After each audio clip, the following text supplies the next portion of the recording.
A woman pulled into a gas station in Alabama.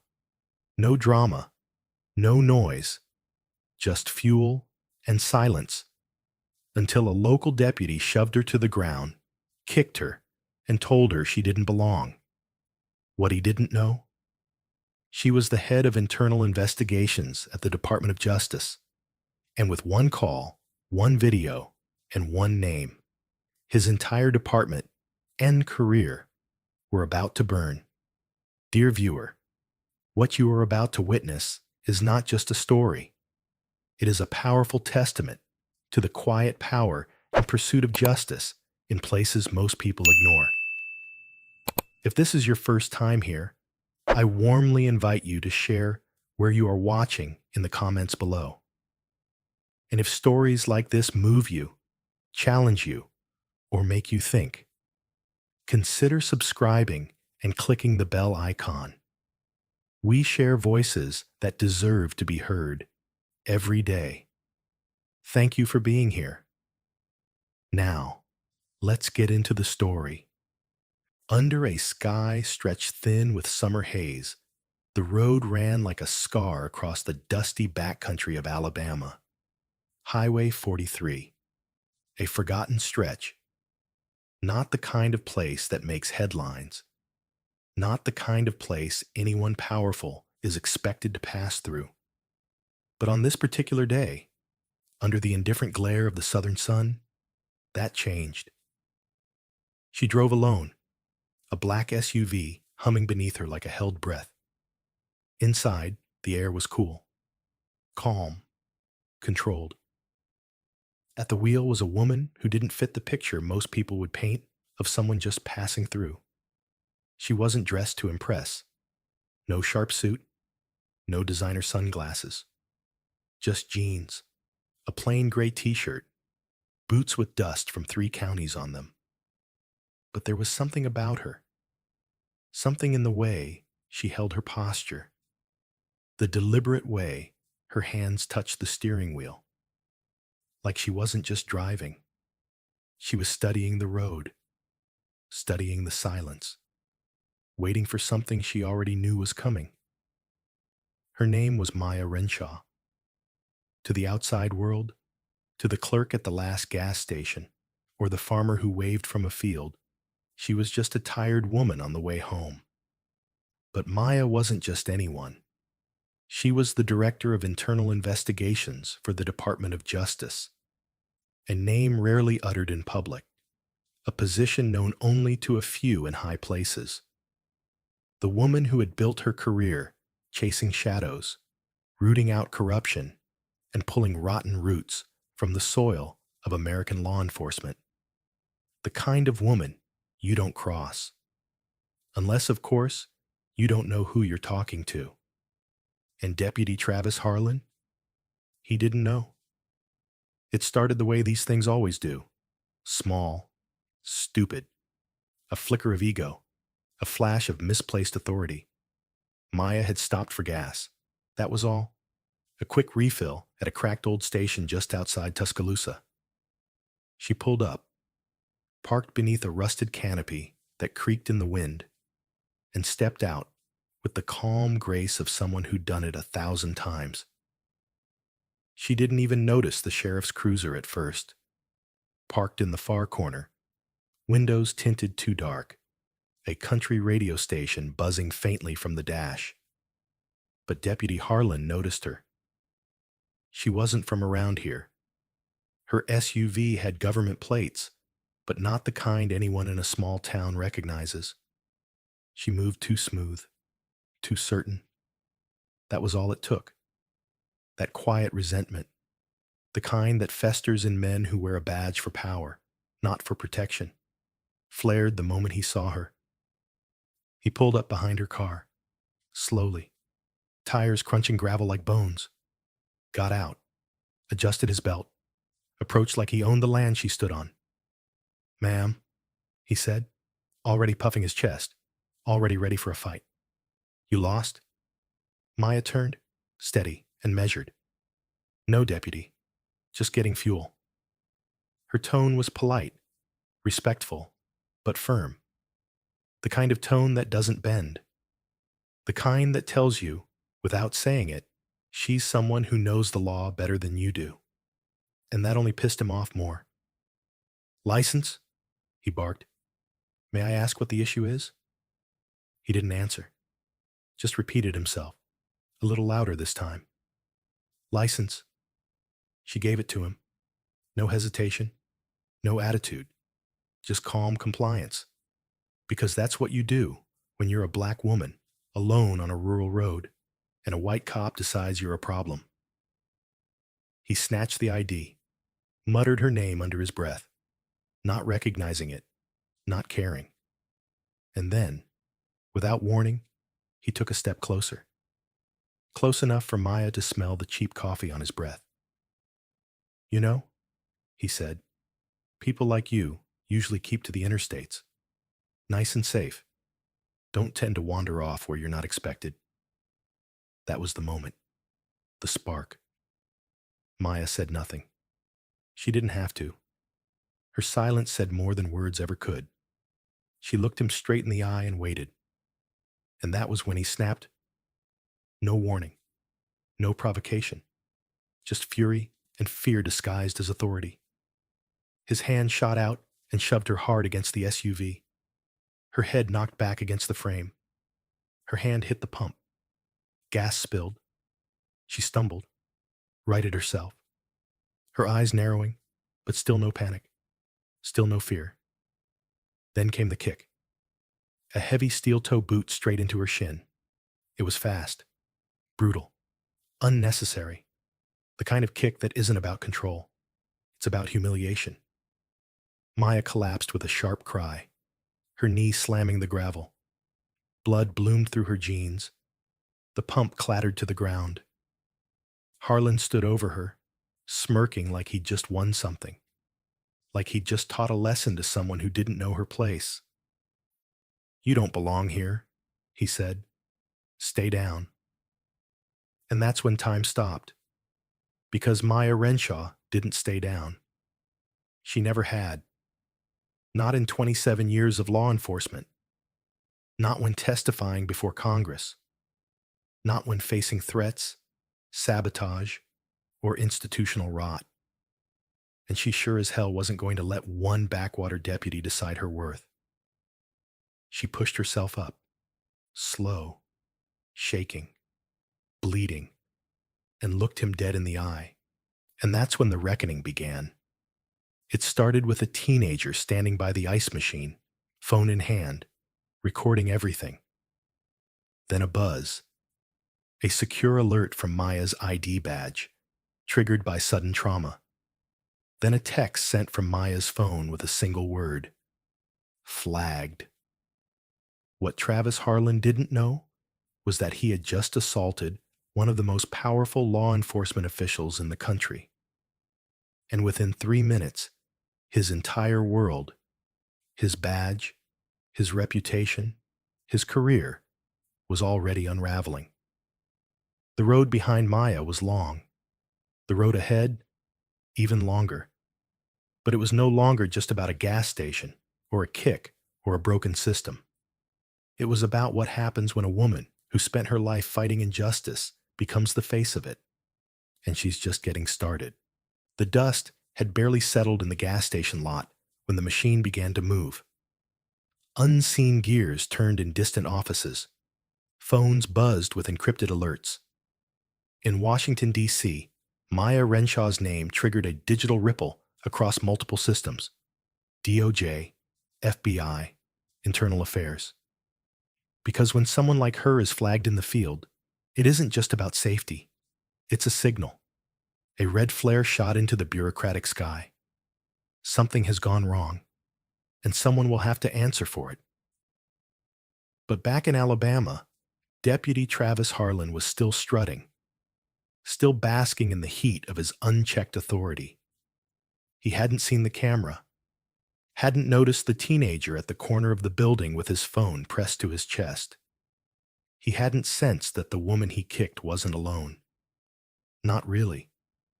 Because when Maya stood back up, she carried more than just pain.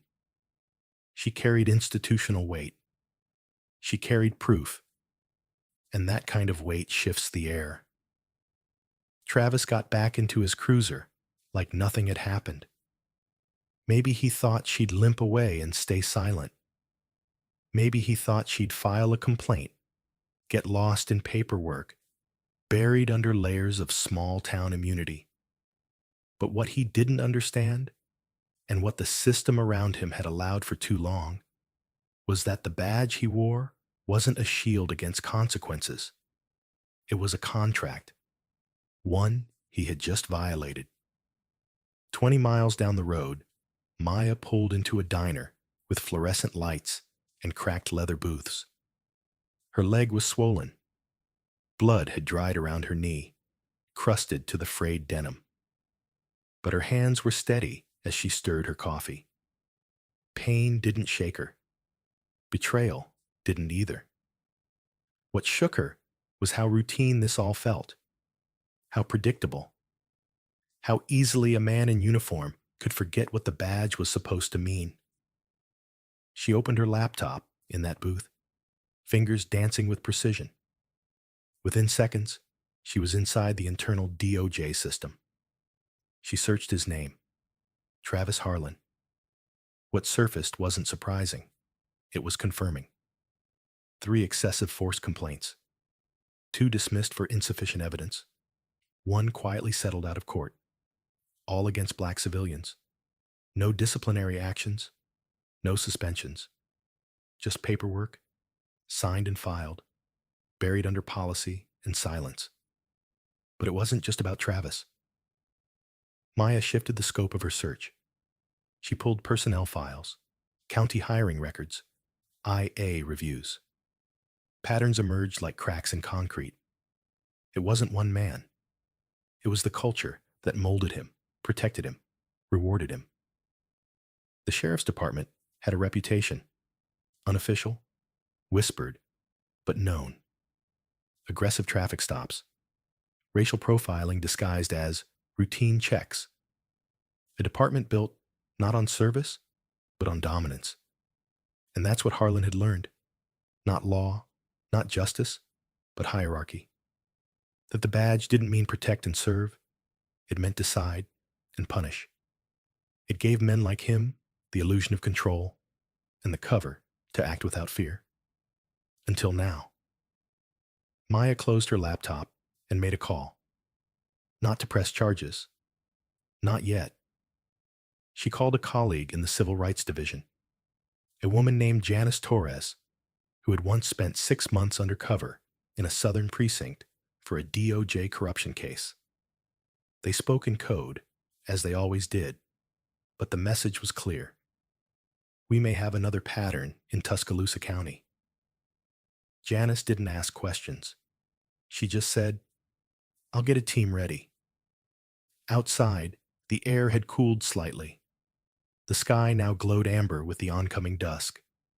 Maya limped to her SUV, wincing with each step. The adrenaline had worn off. The reality had settled in. Her body hurt, but her resolve was sharper than ever. She'd been investigating police misconduct for most of her life, but it wasn't always personal. Not like this. And yet, it wasn't anger that guided her. It wasn't vengeance. It was clarity. She knew who Harlan was before he kicked her. Because she'd met his kind in precincts from Georgia to Ohio. She'd read their case files, seen the video footage, listened to the victims who were too tired, too scared, or too hopeless to speak up again. And she'd watched how the system coddled them, how accountability was always a maybe, always a pending review. But this time, she had something different.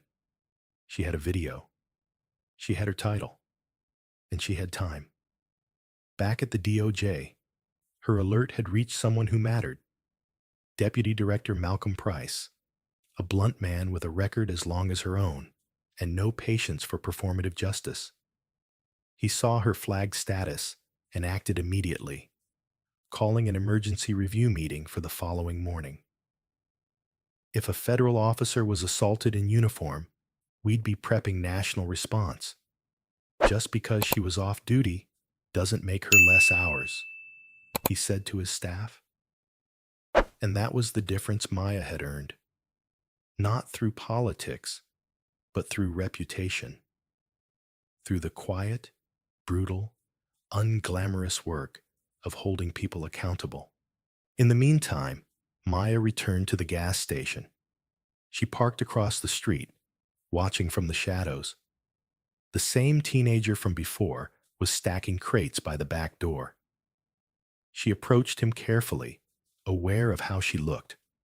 Blood-stained jeans, a limp, intensity behind her eyes. But when she spoke, her voice was soft. "You recorded what happened?" He nodded. "Can I see it?" He handed her his phone. She watched the footage, just 63 seconds long, but damning. Harlan's words, the kick, her fall, the smugness in his stance. She didn't flinch. She handed it back. "Keep that safe," she said, "and make sure someone always has a copy." He didn't ask who she was. Maybe he already knew. Maybe instinct told him she was someone who made things happen. Maya drove away with a new fire in her chest. Not rage, purpose. Because beneath the badge, beneath the layers of armor and protocol, there are people. And sometimes, the only way to fix what's broken is to become the mirror they can't look away from. The system protected Travis Harlan, but the system also trained Maya Renshaw. And now, she was turning back to face it, not as a victim, but as a reckoning. It wasn't the bruise on Maya's leg that throbbed most that night. It was the weight in her chest, the kind that comes when anger stops boiling and becomes something colder, more focused. She sat in her motel room just outside Birmingham, the kind of room where the air conditioner rattled like a warning, and the light bulbs buzzed if you looked at them too long. The curtains were drawn tight.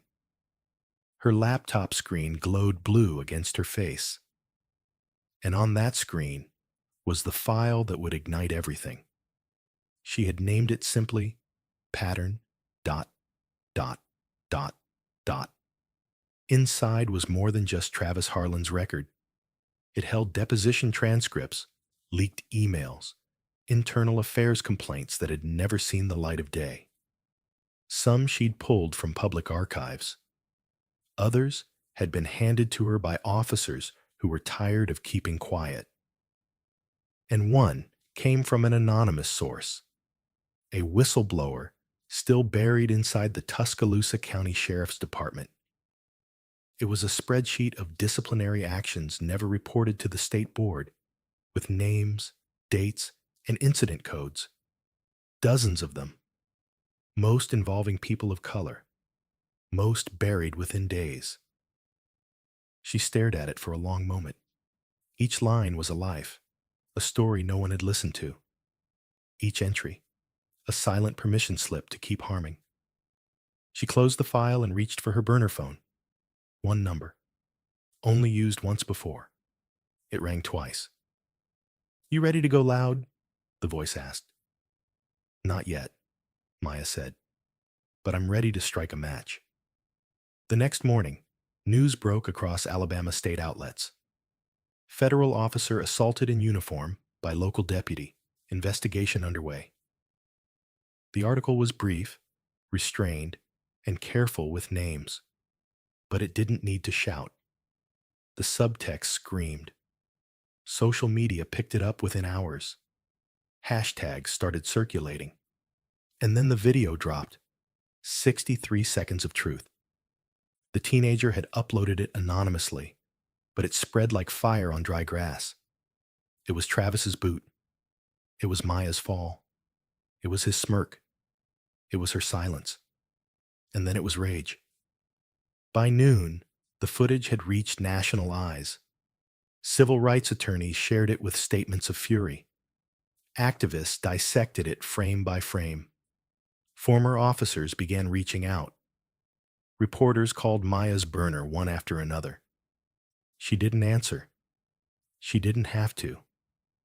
The story was already moving without her. That was the point.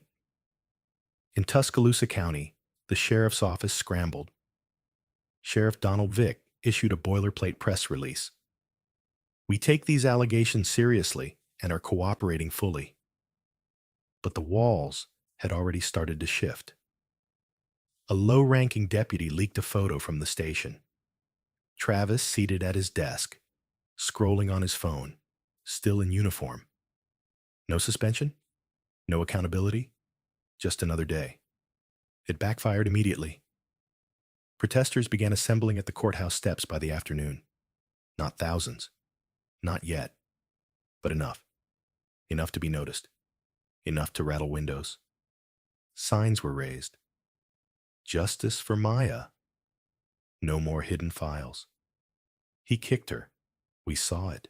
And in that fire, something else started burning too. Fear. Travis Harlan knew the tide was shifting. He tried to laugh it off at first, made jokes in the locker room, called it the internet acting tough. But that night, someone slashed the tires of his cruiser, left a note on his windshield that read, "She's not alone." And for the first time, he hesitated. But Maya didn't want threats. She didn't want destruction. She wanted exposure. She called Janice Torres again. "I need DOJ eyes on the sheriff's department. Quiet but thorough. I'm opening a formal request for federal oversight." "You'll be stepping on a lot of toes," Janice warned. "I'm used to that," Maya replied. And she was, because this wasn't her first rodeo. But this time, she wasn't just building a case. She was aiming to uproot the whole tree. The deeper she dug, the uglier it got. Deputies with rap sheets that rivaled the people they arrested. Internal complaints, logged by junior staff and immediately erased by senior brass. A body cam footage policy that conveniently lost data every time excessive force was reported. Maya began mapping it all. One wall of her motel room became a spiderweb of sticky notes, printouts, and pins. Harlan was just the spark. But there were lines connecting him to supervisors, to contractors, even to local judges. And the final matchstick came when she received an unmarked envelope slid under her door. Inside, a copy of an old memo, dated 2 years ago. Subject line, "Behavioral Concerns, Deputy Harlan." Written by a former training officer, now retired. It detailed aggressive behavior, insubordination, and racial bias that may impact field conduct. It had been flagged, forwarded to the sheriff, stamped, "No action required." That was it. Maya scanned it, logged it, and smiled. Not with satisfaction, but with certainty. That night, she wrote an op-ed. Not an accusation, not a scream, but a story. Her story. She left out names, kept it clean. But it was raw, personal, and impossible to ignore. It ran in the Atlanta Journal-Constitution the next morning under the title, "What It Feels Like to Stand Up After They Knock You Down." By noon, it had been shared 200,000 times. The fire they started with one boot had become something else entirely. Not vengeance, not chaos. It had become truth. And truth, once it finds oxygen, doesn't die quietly. Smoke rose long before dawn, curling like ghostly fingers through the air outside Maya's motel window. The wind carried it across the cracked parking lot, brushing past the battered soda machines and flickering vacancy sign before reaching her nose, sharp with gasoline and something darker, intent. She was already awake when the explosion hit. A dull thud, then flames licking up from her SUV in a burst of orange and fury. The vehicle lit up like dry timber, tires popping, metal groaning, windows shattering in violent bursts. The blast wasn't meant to harm her, not directly. It was meant to warn, to mark her, to say, "We're watching, back down." But all it did was set her resolve in stone. She didn't scream. She didn't panic. She moved fast and silent, yanking the motel door open, stepping barefoot onto the pavement, still warm from yesterday's sun. The blaze illuminated her face, as it did the word, painted across the sidewalk in thick black spray paint. Enough. No signature, no trace. Just that single word burning into her retinas, harder than the fire. It wasn't a warning. It was a declaration. And in the silent minutes that followed, before sirens began to wail, before motel guests stumbled out in robes and slippers, Maya stood alone and still. Not broken, not afraid, just awake. When the firefighters arrived, she gave them space, offered no explanation. Let them ask questions. Let them wonder. Let them guess who she really was. Because the moment for hiding had long passed. Back inside her room, her laptop survived untouched, and with it, every piece of evidence she had collected. Files, names, leaked documents, images, a video now seen by millions. But it was what she hadn't shared publicly that mattered most. There was one more piece of the puzzle. 3 days before the fire, she had received a tip from inside the sheriff's department. An officer she'd once mentored during a joint task force. Young, idealistic, and now terrified. He'd forwarded a confidential memo drafted by Sheriff Vick himself. A communications strategy in the wake of a viral misrepresentation. The plan was clear: discredit, distract, delay. Smear campaigns, whispers of misconduct in Maya's past, even the suggestion she'd stage the entire assault to push a personal agenda. That memo was the match. The firebomb was their attempt to silence her before she could use it. Instead, Maya used it as a blueprint for retaliation. She called Janice again, her voice like gravel smoothed by steel.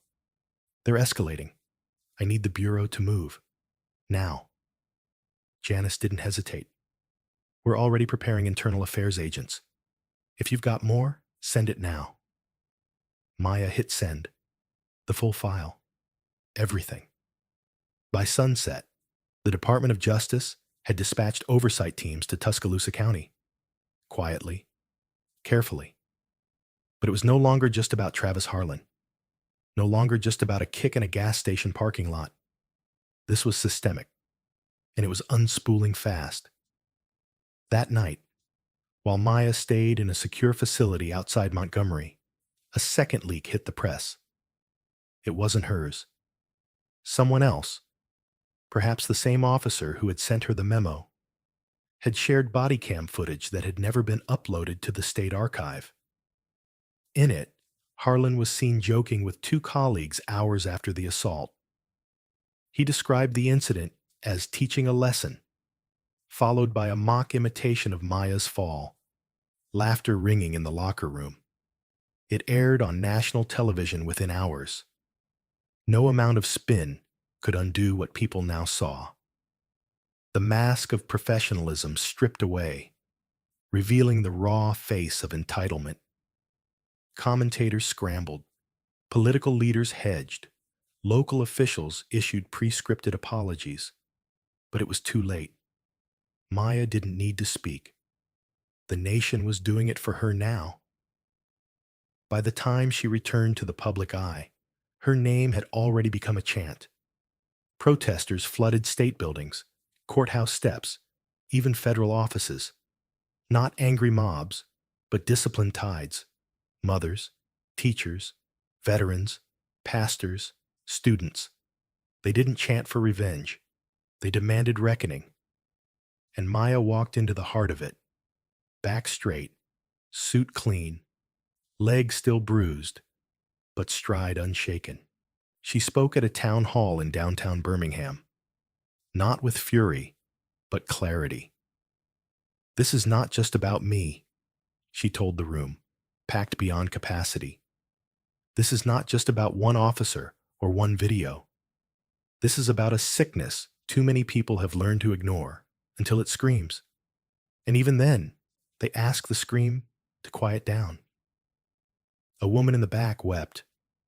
A man beside her stood and shouted, "You are the fire." Maya looked him in the eye and said, "No, we are." The room erupted. Behind the headlines, things were moving even faster. Sheriff Vick was placed on administrative leave pending federal investigation. Travis Harlan was suspended without pay, though Maya knew suspension was never enough. Charges were drafted, attorneys circled, and the DOJ's internal review widened like a crack-splitting concrete. They had underestimated her. Again. They had believed the story would pass, that she would tire, that her voice would wear thin. Instead, it deepened, sharpened, multiplied. Even late at night, when her leg throbbed and her voice faded, Maya would sit at her desk, reviewing testimony, answering emails from strangers across the country, teachers in Milwaukee, grandmothers in Louisiana, small-town lawyers in Idaho. All of them had stories. All of them whispered the same word. Finally. A reckoning written in smoke, in fire, in pain, but also in courage. And it had only just begun. It didn't end with the headlines. Real stories never do. They echo, sometimes in courtrooms, sometimes in quiet classrooms, and sometimes in the silence between breaths when a country collectively asks itself what kind of justice it's truly willing to fight for. Maya stood on the courthouse steps, her badge returned, her name cleared, but her soul still carrying the weight of what it had taken to get there. The crowd below didn't chant that day. They didn't need to. The victory was not in the noise. It was in the stillness that followed. It was in the stares of little black girls holding their mothers' hands. It was in the eyes of an older man who nodded once and whispered, "Took long enough." Justice wasn't a headline. It wasn't the press conference or the DOJ's formal apology. It was in the structural cracks Maya had forced into a decades-old machine. Sheriff Vick resigned before the full investigation concluded. Deputy Harlan faced both criminal charges and civil suits, and in a poetic reversal, he now stood before the law he had once twisted. But that wasn't what Maya remembered most. It was the letter she received 2 weeks later. Unsigned, typewritten, folded into a small envelope left at her office door.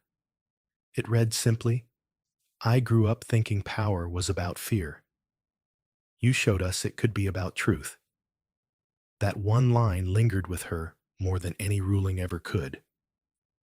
In the weeks that followed, Maya chose not to rest, but to rebuild. She didn't just consult on justice reform, she led it. She advocated for mandatory racial bias training, independent civilian oversight committees, and the creation of an anonymous portal for police whistleblowers, so no one else would have to risk everything the way she had. Her face appeared not on magazine covers, but in town hall meetings, community forums, and policy briefings. She had no interest in fame.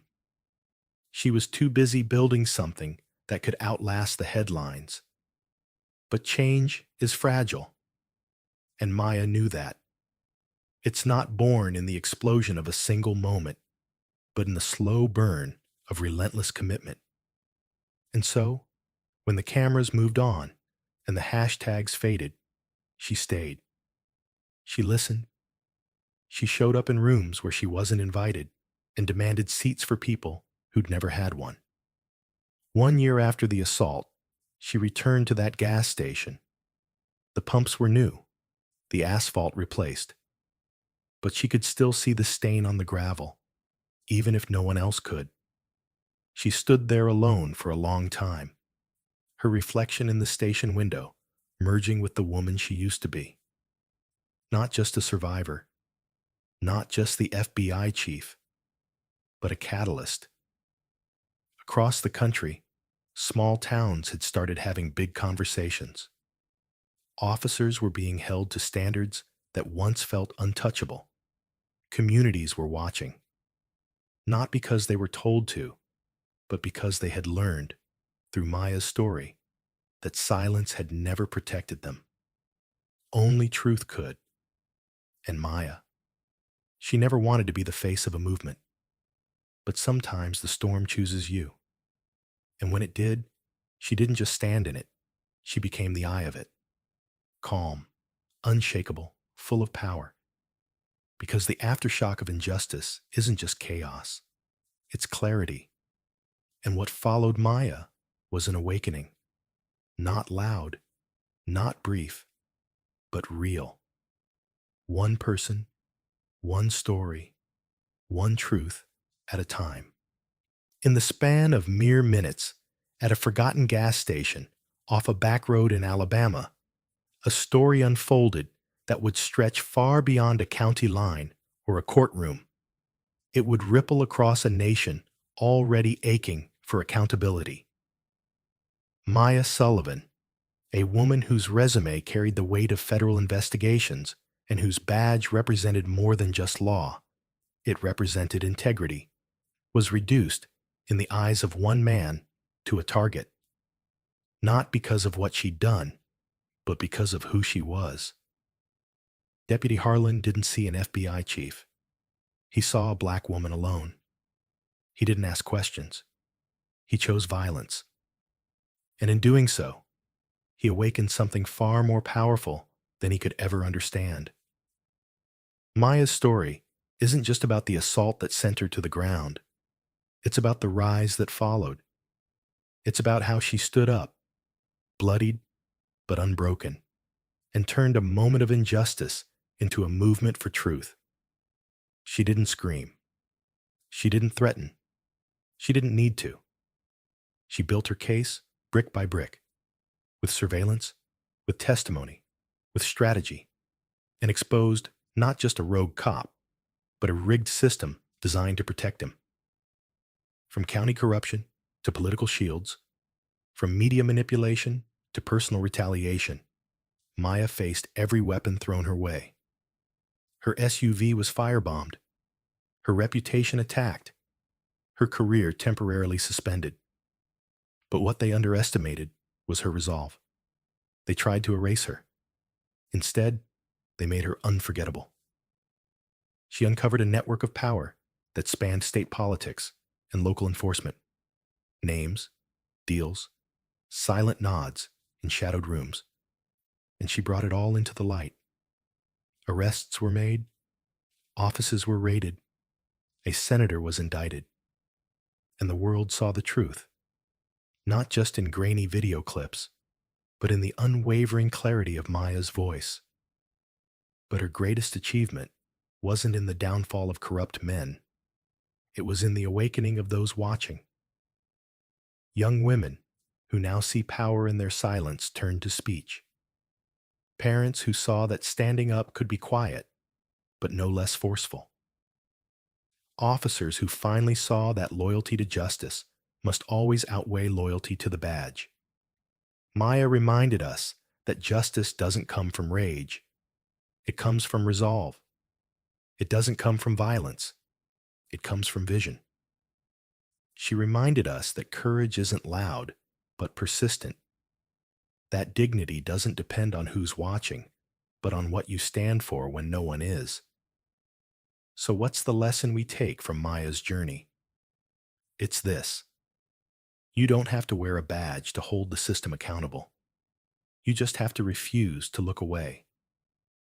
In a world still shaped by bias and silence, your voice, your camera, your choice to say, "This is wrong," that's where change begins. You are not powerless. You are not too small. You are not alone. When you speak truth, even quietly, it echoes. So if Maya's story moved you, if it made you angry, hopeful, shaken, or inspired, then don't let it end when the video does. Let it begin something in you. Subscribe to this channel so we can keep telling these stories, the ones they try to bury, the ones that expose the cracks, the ones that remind us the system doesn't get to define justice. We do. Hit that button, share this story, and join a community that refuses to stay silent.